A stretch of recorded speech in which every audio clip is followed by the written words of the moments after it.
Kabbalah. Una visión holística para comprender la Torá. Curso impartido por el rabino Moshe Shlomo Yerushalmi. Le invitamos a suscribirse a este curso gratuito y a activar la campanita para ser notificados cuando publicamos nuevo contenido.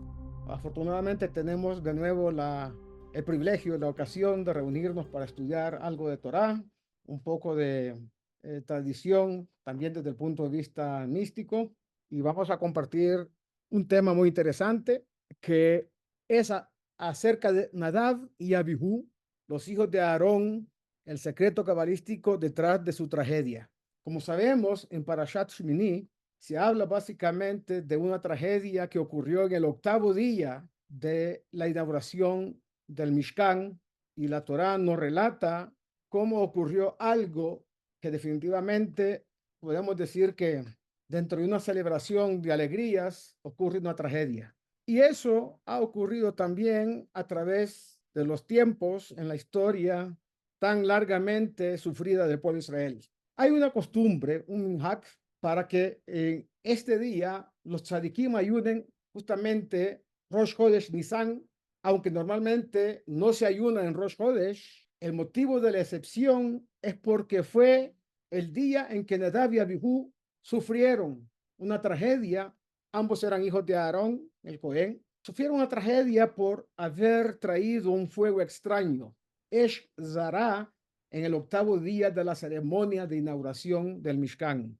Así, uno de los días más felices de la historia del pueblo de Israel se convirtió al mismo tiempo en uno de los más tristes. Sus muertes por sí solas fueron motivo suficiente de duelo nacional, sin lugar a duda. Pero lo que lo hizo mucho más perturbador fue cerca que estábamos de lograr una de las mayores hazañas de la humanidad cuando sucedió la tragedia. Una cosa es que el hombre desarrolle tecnología, que viaje al espacio, etcétera. Pero algo mucho más fantástico es construir una estructura en la que Dios estaría dispuesto a habitar, interactuar con el pueblo de Israel. Y lo más extraño es que ni siquiera en el segundo templo se logró esta hazaña. Preguntamos, ¿esto debe ser así? ¿Debemos siempre acercarnos a la redención, a la Geulá, y luego, por alguna razón, nosotros mismos impactamos negativamente para impedirla, o directamente por nuestras malas acciones o por algún percance? Porque aunque el pueblo judío ya había salido de Egipto y ya había recibido la Torá en el monte Sinaí, tener a Dios cercano, habitando una estructura creada por el hombre, por supuesto bajo los paradigmas de Dios, la obra de las manos del pueblo de Israel, como ser el Mishkan, era un nivel superior en todos los sentidos de redención, pero la muerte de dos grandes personajes, como hemos dicho, Nadab y Abihu, en su inauguración misma, empañó enormemente aquella alegría. Y la respuesta a esta pregunta retórica es que sí, así es como funciona la redención, como lo explica el Gaón de Vilna. Dice el Gaón de Vilna, al principio el Mashiach sería revelado y en algún momento sería también ocultado, y el pueblo judío pasará por dolores de parto y grandes dolores, como ocurrió durante la primera redención. Dice el Gaón de Vilna en su Biur, explicación al Tikunei Zohar, Tikun 22. Por ejemplo, cuando Moshe Rabbeinu llegó por primera vez a Egipto y habló sobre la redención, el pueblo judío finalmente pudo ver el fin de su esclavitud, que ya estaba muy cercano. Pero cuando Paró, el faraón, se entrevistó con Moisés, con Moshe y Aarón, no solo ignoró la demanda de Moshe de libertad para el pueblo judío, sino que aumentó su esclavitud. El pueblo perdió toda esperanza de redención y de salir prontamente de la frontera de Egipto. La siguiente vez que Moshe vino y habló con Faraón sobre la redención inminente y con el mismo pueblo, ni siquiera lo saludaron, estaban destrozados. No podían, de alguna manera, superar las frustraciones del principio. Luego llegó el momento que el pueblo judío fue testigo del increíble milagro del mar Yamsuf, que se partió para que el pueblo pudiera pasar a través de él, pero en tierra seca. Esto fue una experiencia satisfactoria y vieron a sus enemigos siendo arrastrados por el mar mismo. Incluso cantaron Shirat Hayam, el cántico de la alegría y de la redención de haber pasado por el mar. Al final de la parashá, se encontraron defendiendo a la nación de un ataque feroz y muy humillante de Amalek, un enemigo gratuito del pueblo de Israel. Parte de la confusión de la gente en la historia, por ejemplo, de Purim, es enfatizada en Megilat Esther. Es como algo bueno que va a suceder solo para ser seguido por algo malo. Mordejai salvó la vida del rey Ahashverosh, y eso está registrado en las crónicas del rey mismo, de haberlo hecho. Y a esto sigue el ascenso de Hamán, el Rasha, al poder en ese lugar, ni más ni menos que en la ciudad de Shushan, la capital del imperio persa de ese momento. En los últimos tiempos tenemos la situación, por ejemplo, en Eretz Israel, en el Estado de Israel. Incluso las personas que no creían que convertirse en una nación oficial en 1948 tuviera mucho que ver con la Geulá. Había gente que no pensaba que eso era parte de la redención del pueblo de Israel. Y algunos todavía piensan así. Esperaban ver cómo se desarrollarían las cosas con el tiempo. Ahora se han sumado a muchos otros sucesos que han, de alguna manera, decepcionado a parte de nuestro pueblo. Al ver cuán mala se ha vuelto la situación dentro de la tierra de Israel, entre la guerra con los vecinos y los ataques constantes de nuestros enemigos, y las que hay mismo dentro del país, entre nosotros mismos, como hemos sabido, todo lo que ocurrió antes del 6 de octubre de 2023. ¿Sí? Hubo una gran división, hubo peleas, incluso tristes, en fin, todo eso, en última instancia, hace que nuestra historia cercana a la redención tenga también episodios oscuros, altibajos, en fin, una cantidad de cosas que hemos lamentablemente experimentado a lo largo de la historia de nuestro pueblo. Bueno, cualquier paso que dimos hacia la redención parecía haber sido revertido por el pecado, por guerras y por temas políticos, divisiones políticas en el pueblo.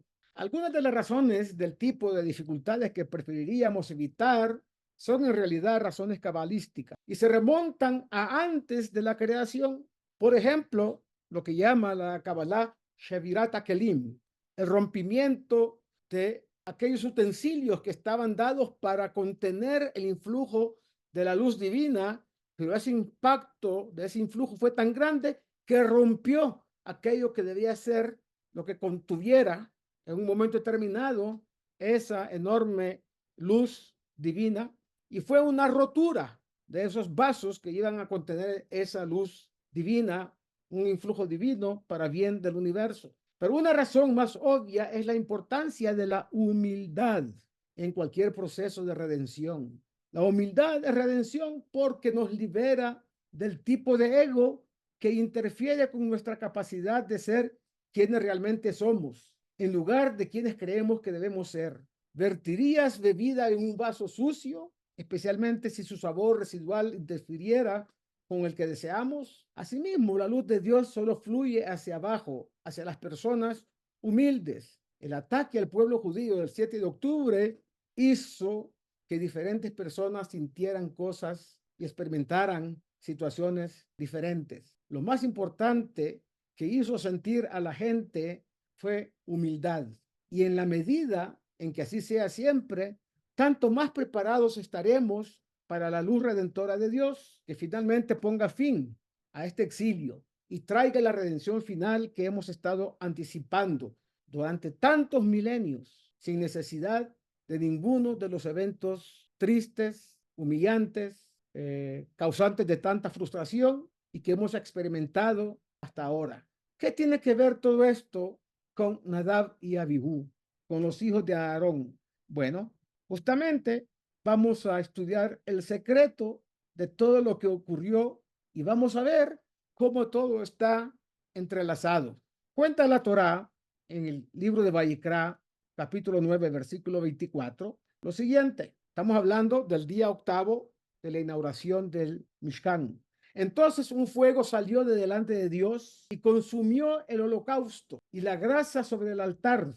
Mientras que el pueblo miraba, gritaron alabanzas, se prosternaron delante de Dios. Clímax de clímax. De esto se trata. Quiero decir, antes que empecemos de lleno en el tema, es que esta sesión está basada en varios libros escritos por el rabino Pinchas Winston y también por un libro de Kabbalah escrito por el rabino Shlomo Eliashiv, el abuelo del gran rabino Eliashiv que falleció hace algunos años. Entonces, ¿a qué se reduce todo esto? O mejor dicho, arriba, en los mundos superiores. Bueno, debemos de intentar entender que la vida se trata de estar inspirado e inspirar.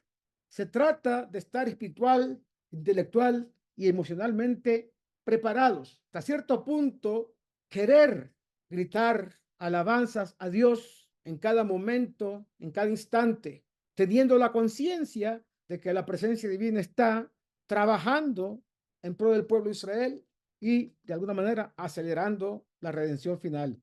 Ya sea que se trate de recibir algo inesperado como un regalo, una bonificación, un sueldo que no estábamos nosotros, digamos, conscientes que íbamos a recibir, de estar en la cima de la montaña más alta y contemplar una vista impresionante o de alcanzar un momento de tranquilidad sublime en medio de la tefilá, una cierta experiencia de epifanía, que es una experiencia muy interna y muy conmovedora en la persona. Todo es lo mismo, estallidos de emoción destinados a ser canalizados en dirección a Dios. Los elogios vienen en muchas formas y tamaños diferentes. Puede ser simplemente un gracias a Dios, o puede ser un conjunto elaborado de prosa, como la que compuso el rey David Amelech, en los Salmos. Puede ser simplemente la forma en que actúa una persona, cuando la persona actúa de manera tal que refleja la conducta de Dios, los hábitos de Dios. Por ejemplo, como Pinhas, el hijo de Elazar, en su relato en la Torá, que se inspiró, de hecho, hizo algo que pocos podrían haber hecho en ese momento. No quiero entrar en detalles, pero estamos hablando de la situación en la que un príncipe de la tribu de Israel tomó a una mujer idólatra y la hizo su mujer.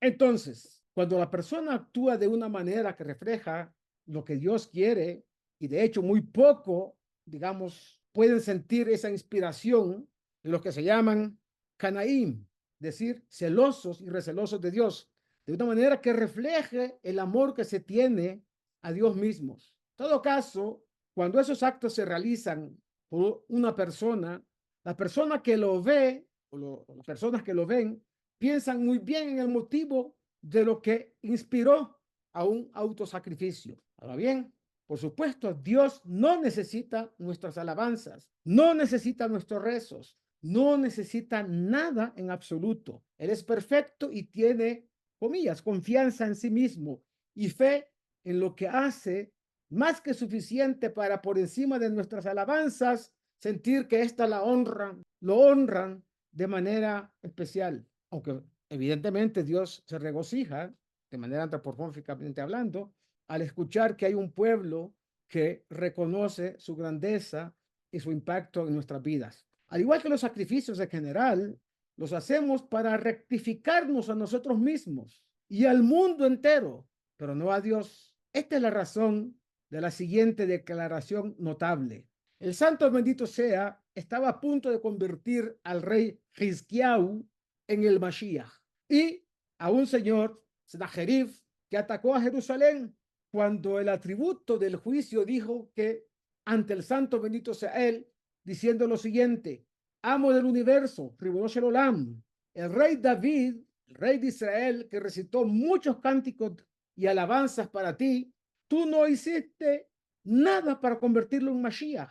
Hizkiyahu, a quien has hecho grandes milagros y no tuvo el mérito de reconocer y agradecerte por eso, ¿cómo es que tú quieres hacerlo Mashiach?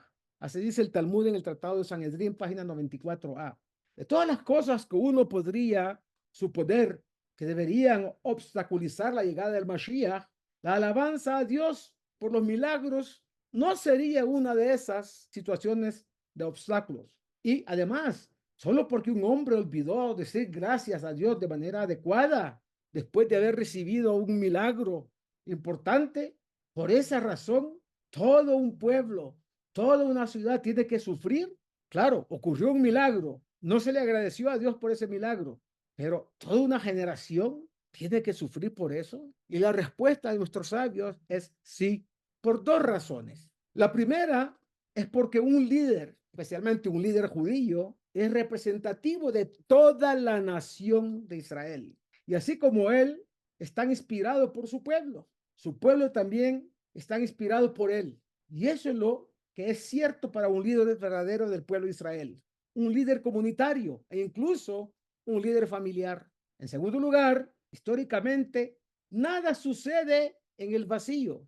Si Hizquiao no cumplió con lo previsto en cuanto a alabar a Dios por la milagrosa victoria sobre Sennacherib, entonces a toda su generación le faltaba algo que según el Talmud era digno de alabanza en muchos otros sentidos. De hecho, han ido cuesta abajo desde ese momento hasta nuestra época. Aún así, ¿por qué la alabanza a Dios es una clave tan importante para la redención, ya sea personal o nacional del colectivo del pueblo de Israel?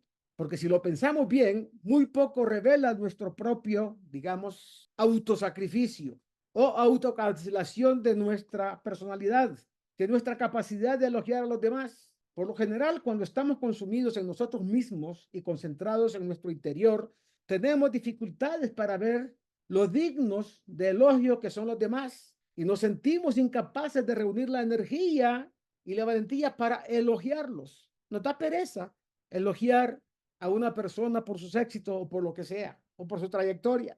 Es difícil elogiar a los demás cuando vivimos totalmente inmersos en nosotros mismos. Así, alabar a los demás, especialmente a Dios, revela cuánto somos capaces de salir de nosotros mismos y ser objetivos, que es una de las metas de la vida. Es entonces y solo entonces que podremos convertirnos en conductos adecuados para la luz de Dios y ser merecedores de una redención verdadera. Y eso es básicamente una meta verdadera y éxito de una persona como judío. Nadab y Abigú, hijos de Aarón, tomaron sus incendiarios y pusieron fuego e incienso en ellos y ofrecieron un fuego que no había sido autorizado por Dios y lo pusieron delante de su presencia, lo cual él no les había ordenado. Un fuego que se encendió delante de Dios y los consumió, los quemó internamente. El cuerpo externo estaba perfectamente conservado, pero por dentro habían sido consumidos por ese fuego. La historia de Nadab y Abihu es una de las tragedias de la Torá en todos los tiempos. Dos estrellas en ascenso cayeron en su mejor momento en el apogeo de una de las celebraciones más importantes de la historia judía.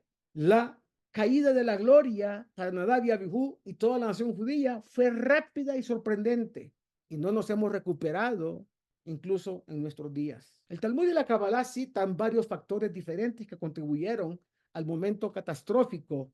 Por supuesto, estaba la ofrenda de incienso no autorizada, un incienso que no estaba autorizado por Dios, como se menciona en el versículo.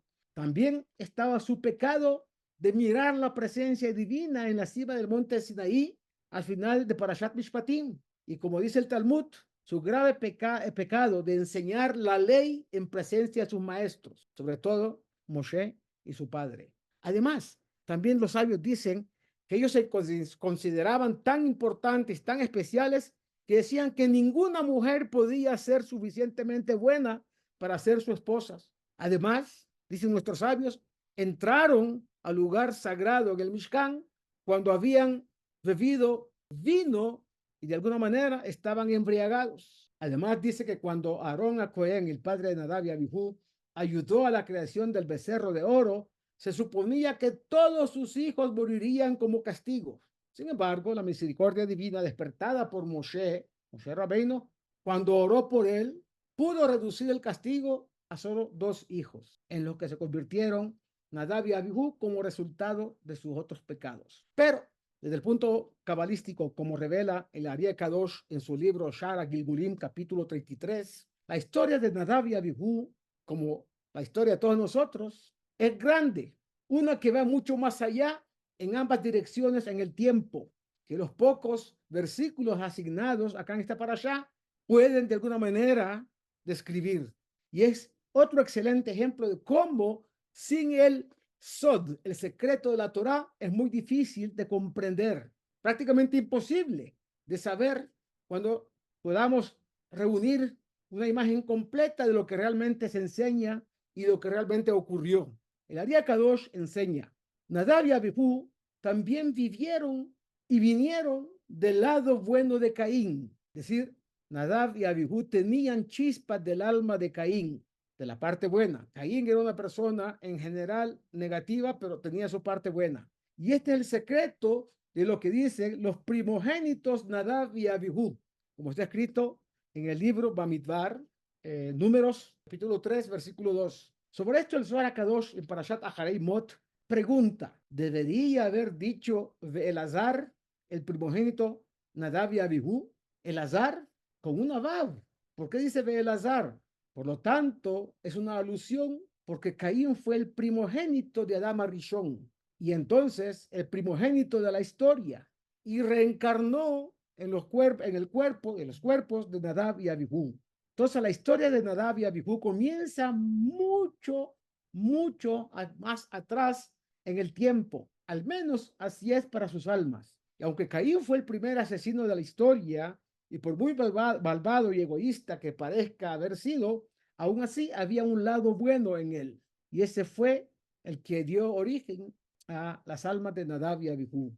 Sin embargo, Nadab solo tenía ruach, su ruach, es decir, de los 5 elementos o partes del alma, nefesh, ruach, neshama, hayá, yehidá, solamente tenía él el ruach de Caín. Y por lo tanto, como está escrito en el Salmo, con tu espíritu generoso, ruach nedivá, susténtame. Tehilim 51:14. Su nefesh vino de su mayor, o sea, de la parte, digamos, del mayor de todos, Aminadab, que era el padre de Elisheva, su madre, o sea, la madre de estos personajes, y así tomó las últimas 3 letras, Nun, Dalet, Bet, Nadab. Sin embargo, con respecto a Abihu, tanto su nefesh como su ruach eran de Caín, y por eso se llama Abihu, es decir, él es mi padre, haciendo una alusión ¿a quién? A Caín, para indicar que todos sus niveles del alma eran de Caín, quien recibió el nefesh del mismo Adam Arishon, su padre, el padre del mundo entero. Este es el significado de Abihu, él es de Adam, el padre del mundo entero. Así, vemos una distinción entre los hermanos, aunque normalmente se los ve como 2 partes de un todo. Esta es la base de somos inmundos para el alma del hombre, Nefesh Adam, como está escrito en Bamidbar, capítulo 9, versículo 7, que eran Nadab y Abihu, el Nefesh del mismo Adam Arishon. Sin embargo, dado que Nadab no tenía el Nefesh de Adam, no dice Nefashot en plural, sino dice Nefesh, porque el Nefesh principal de Adam estaba solamente en Abihu. Y esto que tiene que ver con todo lo que ocurrió posteriormente. Veremos, la distinción de Abihu fue más lejos. Abihu también tomó de Nachshon, el hermano de su madre, porque él también era de la raíz de Caín, llamado Nefesh. Como estaban en el nivel de Nefesh llamado Asiyah, ahí hay algo negativo que se llama la Zohamá, que era una especie de maldad, de veneno, Samamavet, que dependía de la famosa comilla serpiente, de allá que estaba en el Gan Eden, y se adhirió a ellos, y pecaron en el incidente de la ofrenda del incienso, que no estaba autorizada. Como resultado fueron castigados y murieron. En otras palabras, rastreando la raíz de las almas de Nadab y Abihu, encontramos que provienen del mundo más bajo, el mundo más cercano a las clipot, es decir, todo aquello que está conectado con las fuerzas negativas de la creación, las fuerzas oscuras. Por lo tanto, había una vulnerabilidad espiritual inherente en Nadab y Abihu que fue provocada por el evento de su día, pero que estaba arraigada en el tiempo hacia atrás. Una vez cometido el pecado y ocurrida la muerte, el tikkun, la enmienda se hizo necesaria. Eliyahu Hanaví es Pinhas, nos dicen nuestros sabios. que es el Nefesh Zehirá y la de Adam Arishon. Nefesh Zehirá quiere decir el alma que resplandece de la parte alta de esa alma de Adam Arishon. Por lo tanto, Nadab y Abihu entraron en lo que se llama Ibur.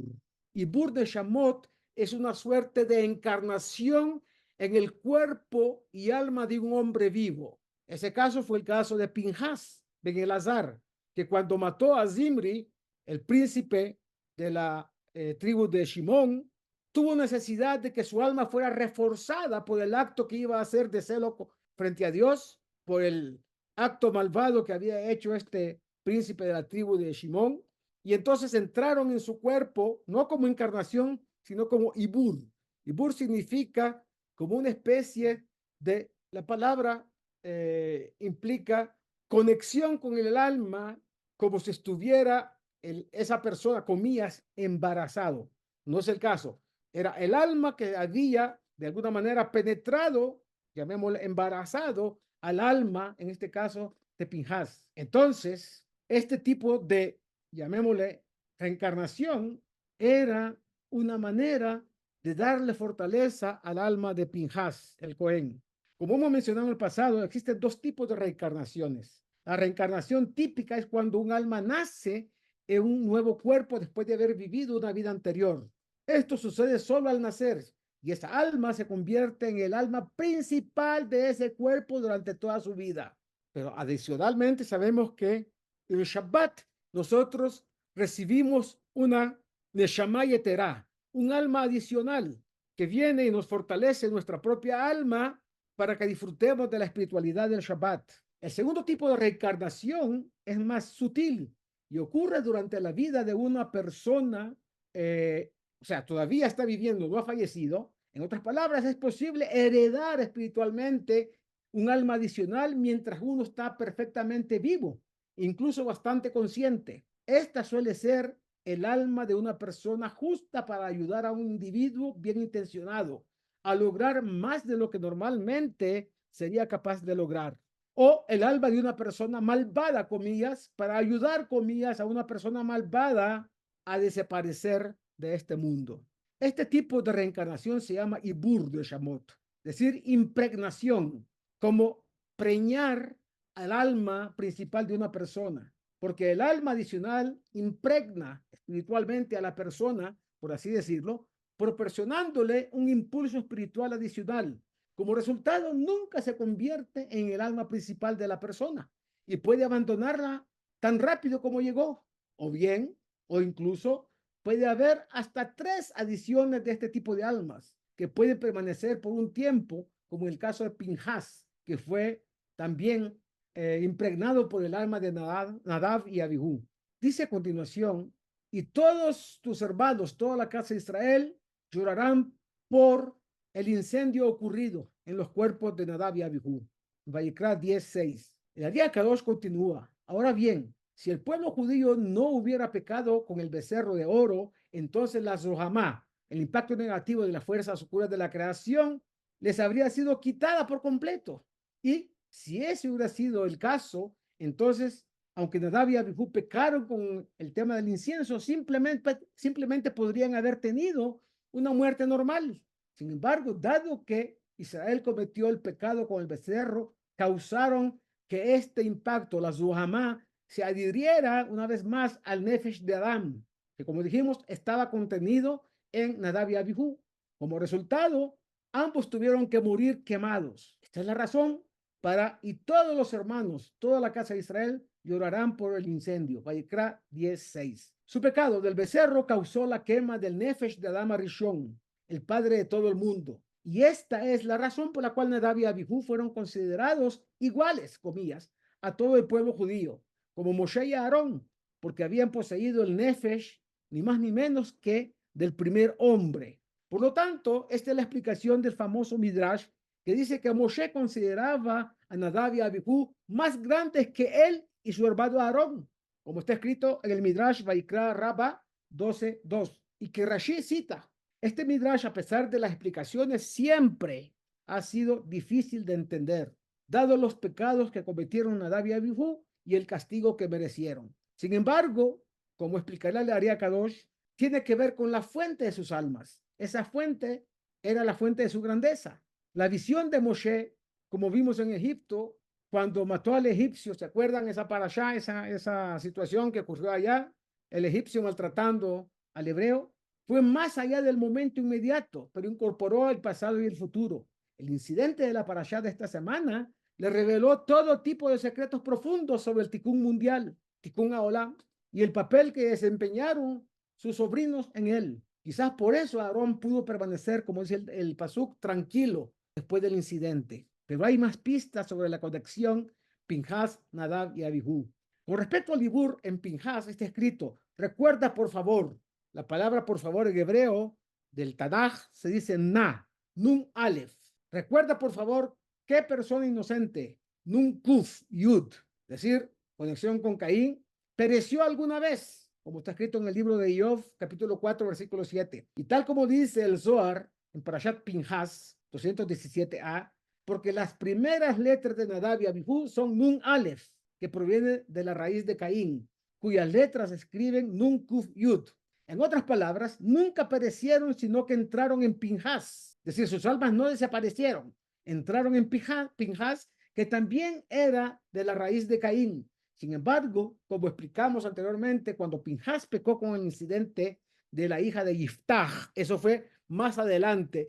Yiftach era un gran comandante del ejército, un gran general, pero era un hombre bastante ignorante. Y él hizo una promesa a Dios que si le daba el éxito y derrotaban a sus enemigos en la batalla, lo primero que saliera de su casa sería dado como ofrenda a Dios. Lo primero que salió de su casa fue su hija. Y nuestros sabios explican que no fue que la sacrificó, sino que la dedicó al trabajo divino, es decir, no podía casarse ni tener familia propia. ¿Ok? Entonces, siendo que eso ocurrió así, viene acá y ocurre lo siguiente. El incidente fue que Yiftach podría haber hecho rompimiento de promesas yendo donde Pinhas a que le hiciera Atarat Nedarim, es decir, resolución de promesas que no son plausibles de cumplir. Pero por amor propio, un poquito de arrogancia, no fue donde Pinhas para pedir la absolución de esa promesa. Y Pinhas, por cierta arrogancia personal, tampoco fue, no era de su honor y no era de su rango espiritual, ir a la casa de un general, de un militar exitoso, pero al fin y al cabo era un hombre, digamos, sencillo del pueblo. Todo eso, por esa, entre comillas, situación de pugna entre ambos, impidió, de alguna manera, redimir a la hija de Yiftach para que pudiera casarse y tener una familia de manera normal. Entonces, resultó que así Pinhas mantuvo, comía su control sobre las almas adicionales de Nadab y Abihu, es decir, siguió con las almas ahí dentro de él durante muchos años, hasta el incidente de Yiftach, como está escrito en Shoftim 11:34, Jueces 11:34. Yiftach, sin saberlo, había hecho un voto que prohibía a su hija casarse para alabar a Dios por su milagrosa victoria. Su promesa le salió por la culata, como decimos coloquialmente, porque nunca tuvo la intención de incluir a su hija en aquella promesa de santificación al cielo. Sin embargo, había una solución al problema, como lo mencioné antes, la anulación de esa promesa. Pero, según Hazal, nuestros sabios, si Yiftach hubiera ido a Pinhas o Pinhas a Yiftach, el voto podría haber sido anulado. Sin embargo, ninguno de los dos cedió por orgullo, y la hija de Yiftach cayó en el olvido y permaneció soltera por el resto de su vida, sufriendo muchísimo como ese resultado. Así, ambos dirigentes fueron castigados. Los miembros de Yiftach cayeron lentamente y Pinhas perdió el Ibur de Nadab y Abihu. Esto afectó enormemente su estatura espiritual porque, al parecer, donde quiera que iban las almas de Nadab y Abihu, había un gran beneficio espiritual. Este también es el secreto de Moshe y Aarón, que estaban entre sus sacerdotes, como dice el versículo en Tehilim 99:6. Y Shmuel entre los que invocan su nombre, porque Shmuel era considerado igual a Moshe y a Aarón, como dice el Talmud en el Tratado de Brajot 31b. Esto se debe a que Nadab y Abihu estaban en él, y eran iguales a Moshe y Aarón, como dice el Pasuk, será santificado por mi gloria. Shemot 29:34, perdón, 29:43. Y así como Eliseo, Elisha, tomó los tres letras Aleph, Lamed, Yud de Eliyahu, como dijimos en una discusión anterior hace unas clases, también Shmuel tomó las dos letras Aleph, Lamed de Eliyahu para aludir al hecho que tomó a Nadab y Abihu, quienes originalmente estaban en Eliyahu. Entonces, este no es ni mucho menos el final de la historia de las almas de Nadab y Abihu. Ni siquiera mencionamos cómo sus almas fueron rectificadas en el monte Carmel, Ara Carmel, cuando la nación cayó sobre sus rostros y dijeron, Hashem hu Elohim, Hashem hu Elohim, Dios es el verdadero Dios.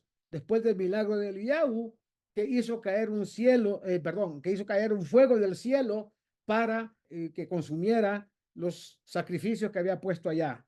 Hicieron esto cuando la presencia divina descendió y milagrosamente, de alguna manera, consumió las carnes de esos sacrificios que habían puesto allá para evitar mirarlo. Lo opuesto a lo que hicieron Nadab y Abihu en el monte Sinaí. O sea, lo que hizo Eliyahu fue poner agua alrededor de esto para, de alguna manera, separar la presencia divina que cayó en ese momento allá del resto de las personas que estaban poniendo como unos límites a los hombres que estaban presentes allá para que no se acercaran demasiado a la presencia divina y pudieran ser consumidos como fuego. En todo caso, claramente, a través del prisma del secreto de la Torá, de lo que se llama la parte más profunda y mística de nuestra Sagrada Torá, se pueden responder a preguntas difíciles. Y dos personajes aparentemente sin importancia en el escenario de la historia tienen mucho más prominencia de la que, de manera literal, la Torá está dispuesta a divulgar. Hasta aquí, abro un espacio para preguntas si las hay. Señor Rabino, Dígame. tengo una duda respecto al alma principal Sí, y las almas asistentes. correcto. También he escuchado decir que todos tenemos el alma principal, pero que hay una serie de espíritus que están apoyando o modificando también las actitudes de nuestra alma principal. El alma adicional vendría a ser la función de esa espiritualidad.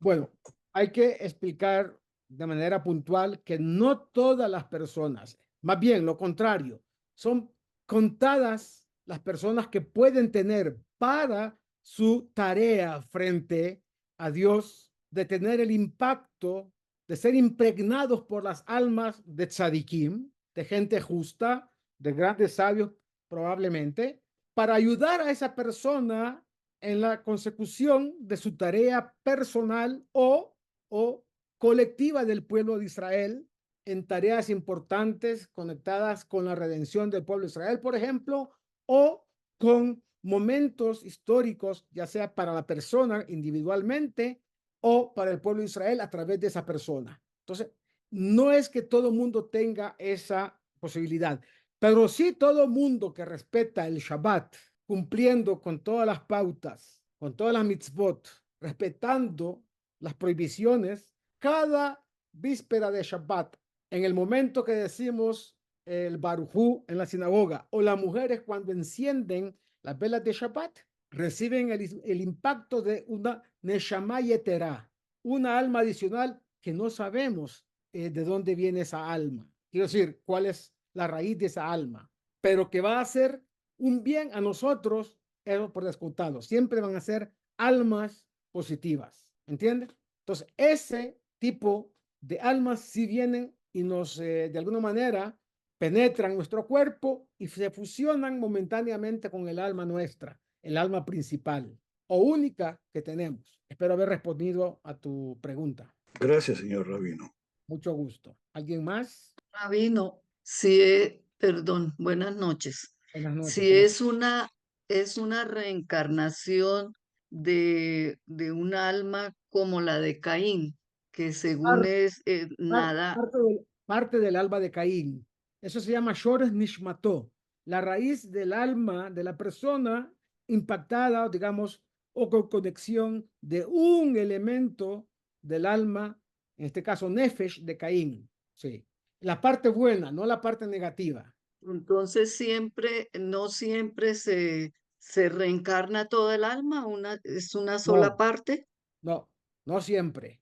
En muchos casos, la gran mayoría de los casos, la persona, si reencarna, no reencarna toda su, digamos, dimensión de 5 niveles del alma multiplicado por 5 niveles que cada nivel tiene, o sea, 25 fracciones del alma, digamos. Entonces, muchas veces una persona cumplió con desarrollar todo su nefesh, toda su parte más básica del alma, pero no desarrolló ni recibió ruach, y no recibió neshama, y no recibió hayá, y no recibió yehidá. Entonces, esa parte que ya trascendió no vuelve a este mundo, pero entonces las otras partes de esa alma, de ese ser, tienen que venir al mundo para desarrollar todo aquello que no logró desarrollar en la vida anterior. ¿Me explico? Sí. Y a veces, estando en vida, una persona puede tener diferentes partes de su alma en cuerpos distintos. Y entonces hay ahí, entre comillas, una situación en la cual hay bastante simpatía con esa persona si es que la llegamos a conocer cuando estamos en esa situación y nos sentimos hermandados con esa persona, porque en realidad parte del alma de ese individuo está en esa persona que nos es cercana, que nos es preciada, que tenemos un afecto especial por esa persona. No siempre es así. Son diferentes situaciones que pueden darse en la vida por el hecho de que algunas cosas no se lograron trascender. Rabino, y cuando hay un trasplante, ¿hay alguna afinidad entre las almas o Trasplantes con de los un donantes? órgano de una persona a otra, Sí, realmente entraríamos en el terreno de la especulación, pero depende de qué órgano ha sido trasplantado. Si es un hígado, puede haber una conexión con el nefesh más bajo de la persona que fue el donante. No sabemos. Estamos entrando en especulaciones, pero normalmente, si ha habido un tal caso, ejemplo, muchos padres o esposas de soldados caídos en esta guerra tan violenta, tan triste que nos han impuesto los enemigos nuestros, muchos padres donaron órganos de sus hijos para salvar la vida de otras personas. Evidentemente acá hay una connotación profunda que nosotros desconocemos. Incluso puede ser, de alguna manera, que parte del alma de esta persona depositada en ese órgano haya sido trasplantado a una persona cuyo raíz de alma sea la misma, ¿me entiendes? Pero eso es entrar en millones y millones de posibilidades que ya sería entrar en la especulación y eso pues no es conveniente. Pero sí, se pueden dar de maneras increíblemente distintas para que al final la voluntad de Dios se imponga a nivel personal o a nivel colectivo. Si no hay más preguntas, diga, Vera, Vera, ¿cómo está? Es que tengo una pregunta. ¿Es por eso que las mujeres no deberían ir al cementerio? No, esa es otra razón. Hay otra razón importante que es traído en el Talmud, creo, si no estoy equivocado, en el Tratado de Brajot. Habla de que es muy profundo, pero lo voy a tratar de simplificar, aunque algunas personas podrían de alguna manera tergiversar el contenido de eso. El Talmud dice que las mujeres, y de hecho en Jerusalén las mujeres no van al cementerio. Talmud dice que cuando una mujer que normalmente está en un estado espiritual bastante elevado en comparación a a hombres, digamos, a los hombres, puede ser en relación a los mismos hombres que están alrededor de esa mujer, esta mujer es impactada por Malach Amavet, el ángel de la muerte, y cuyo impacto en principio está en los ojos de la mujer que entró al cementerio. Y entonces dice que aquellas personas, principalmente hombres, que ven directamente a los ojos de la mujer que entró allá al cementerio, puede ser agredido, comillas, negativamente por el impacto del Malach Hamavet, del ángel de la muerte, que está comillas, yo siempre lo digo entre comillas porque hay que entender qué significa eso, que esté de alguna manera impactando en los ojos o en la vista, en la visión de la mujer que estuvo allá. La mujer es absolutamente inconsciente de esto y no es que está causando mal, no, es que es tan sensible la mujer espiritualmente hablando que las fuerzas oscuras de la creación a través del Malach HaMavet puedan intentar a través de esa figura femenina y a causar daño a las personas. No es la mujer la que causa el daño, es el impacto de aquel que se aprovecha, de aquel que controla las fuerzas oscuras de la creación para causar daños a otros. Entonces, para evitar eso, nuestros sabios, todos, pero sobre todo los cabalistas, dicen, no conviene que las mujeres vayan al cementerio. ¿Entienden? Entonces, eso es para evitar daños. ¿Contesté la pregunta? Pregunto, ¿y si se pone gafas oscuras? No, no importa. Tampoco, Sí, no de importa, alguna ok. manera protege, perdón, de alguna manera protege el impacto directo. Pero es que las fuerzas oscuras de la creación, No, del sí. mal, no tienen, comillas, filtros. Trascienden, sí, transcienden. Ok, gracias, Ra. Un gusto.